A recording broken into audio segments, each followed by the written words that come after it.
We've seen how many of them happened last year. We see the wear and tear. We see the pace of this game, which is exceptionally different than before. And just inserting yourself back into that at the most intensified time of the year where scattering reports get pinpointed, I just don't like the situation it puts him in rather than have him ease into next season, take his time this offseason, crystallize how he feels, and let that be the ramp where he bolts into next year. That's just how I feel about it. I don't know how you feel about it. Well, let me be a bit facetious before I get a bit serious by reminding everybody that when Jayson Tatum showed up in the studio earlier this year, earlier this season on First Take, I implored him to stay home.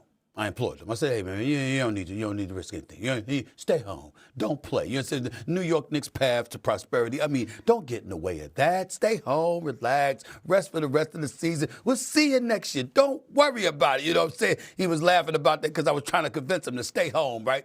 But in all seriousness, Damian Lillard ain't thinking about coming back this year. Tyrese Halliburton ain't thinking about coming back this year, but there's reasons for that, Jay. And the reasons for that is their team ain't contending for a championship. And I think if we saw the Boston Celtics plummet the way Indiana has in the absence of a Tyrese Halliburton, even though Miles Turner is gone, Mathurin is gone, that kind of stuff. The fact is that you look at the Boston Celtics and the way that Jaylen Brown has been playing, and you're still fantasizing about capturing another NBA championship. And I don't say fantasizing like it's a pipe dream. I'm just talking about legitimate dreams. Because obviously with Jayson Tatum and Jaylen Brown, if Jayson Tatum, some miracle happened and he came back and he was Jayson Tatum, with Jaylen Brown being what we see him being what we've seen him be this season, my God, what could Boston do? You can't rule out anything. And I think that's what this is all about. Me personally, I would be inclined to hold off in all seriousness because it is an Achilles as opposed to an ACL or something else. An Achilles is not something to play with. And to rush back and come back early, you could potentially derail your future with that because this is an Achilles tear that we're talking about here. But I think Boston knows that better than anybody. Tatum knows that better than anybody. Brown knows that better than anybody. And it's twofold. On one hand, you don't want to see him jeopardize his future, even though you understand why he's doing it, why he would be doing it, because they got a chance to capture a championship. But the other thing is, the same Jaylen Brown that we put on the hot seat in the regular season that has answered the call in MVP caliber fashion, I want to see if that brother, as the number one option, shows up in the postseason too. It would be interesting to see what Jaylen Brown does when he doesn't have a Jayson Tatum to defer to, when everyone is deferring to him, and it's in a best-of-7 series. I'd like to see Jaylen Brown under those conditions because I think he'd respond in a big way and put everybody on notice. You should have had me on the Olympic team, and you should have always considered me a number one option, even if it's 1 and 1A with Jayson Tatum, because I'm that dude. Shay, I think that this question that's down here, this is only for one person. That's for Jayson Tatum. And he's going to be the one that gets to decide whether he's ready or not. And I think the Celtics have put it in position where they apply no pressure to him, nor have they ever indicated speculation. And they have gone overboard in protecting where he's at in his recovery because they don't want people to get amped up. And they have given him that space. And he has something on his side. And all this downside of coming back from this injury, what he's got on his side is he's already proven he's a champion. He's not trying to get back to show people anything. He's answered all of the questions.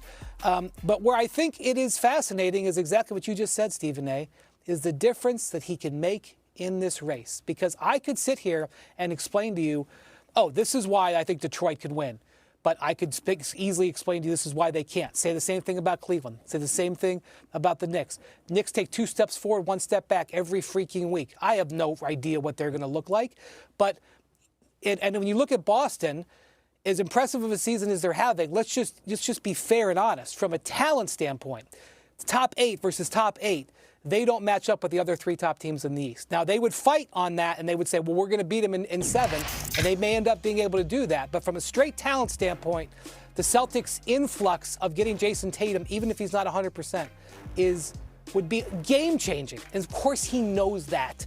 And so that's why this is such a fascinating situation, not just because it's the Boston Celtics and they're chasing a championship, but it's the Boston Celtics where if they got Jayson Tatum back, it would potentially change the balance of power in the whole league. And so everybody understands that, but the Celtics know that this is a guy they want to have doing this for years to come. Right. So if Jayson Tatum comes back, the Celtics could potentially win a championship. If he doesn't come back, I don't think anyone would slap the Celtics as a team that could win the championship. So you know better than anyone. He comes back and he's right. Sure, he comes back and he's right, or 90%, or whatever. To Stephen A's point, when he came on this show, he said, "I'm not working out two times a day to not come back this season. I'm doing what I can to get back and get in game shape." He, by all accounts, wants to come back. Of course. But you know better than anyone what it's like to come back from a serious injury. Not the like same that. one, right? Not the same one. But your mentality has got to be there. You disagreed with Wendy. Why? Well, because my thing is that, I know what Jayson Tatum wants to do. Like, Jayson Tatum is a competitor. Like, it's the whole reason why he's training so hard to come back. But I will say this, sometimes the organization needs to protect the player from himself. And Jayson Tatum is 27 years old. There's so much talk about what would this team be like if he came back, and he was absolutely right. For a guy that has not played basketball in 6 or 7 months and is just trying to train in 5-on-5 and practice. We're going to throw him into the playoffs. All I'm going to say is this. He's 27 years old. For as much as you want it to be right now, think about it being right next year when he's 28. Think about being right next year, the year after that when he's 29, when he's 30, when he's 31. Make sure you think long-term with Jayson Tatum instead of just thinking about we need to get it right here and right now. That's all I'm saying. Jay's 1,000% right in this regard. Here's how you send that message to Jayson Tatum. You're 27 years old. Jaylen Brown is 28. And you've been to 5 conference finals. He's been to 6. You've been to 2 NBA finals. He's been to 2 NBA finals. You both have won a championship together already. And you got plenty of time to figure out how to do it again. You ain't in your 30s. You in your 20s. You got ample amount of time over the course of your career as a dynamic duo to pull this off. We want to make sure everything is in place and nothing potentially disrupts that for the long term. That's how you sell that to Jayson Tatum. You talk about what you've done repeatedly over the years. Think about the age 27. Ridiculous, man. And you've been to 5 conference finals and 2 NBA finals and a champion. Age 28, you Jaylen Brown. You've been to 6 conference finals and 2 NBA finals, and you're a champion. You do have a legitimate beef to say, what's the rush? Let's make sure we got this right. You're Boston. You could do that because if they did what they did at a younger age, imagine what they're going to do. It's not like they're in their late 30s. They're in their late 20s. They got plenty of time. That's how you pitch that to Jayson Tatum. Yeah, but you never know with other injuries or what's going to happen with your That's roster. the thing, Shay. Shay, you're right, because I'm telling you, they're going to get there. It's going to be April or May or whatever, and they can see the lay of the land just like we can.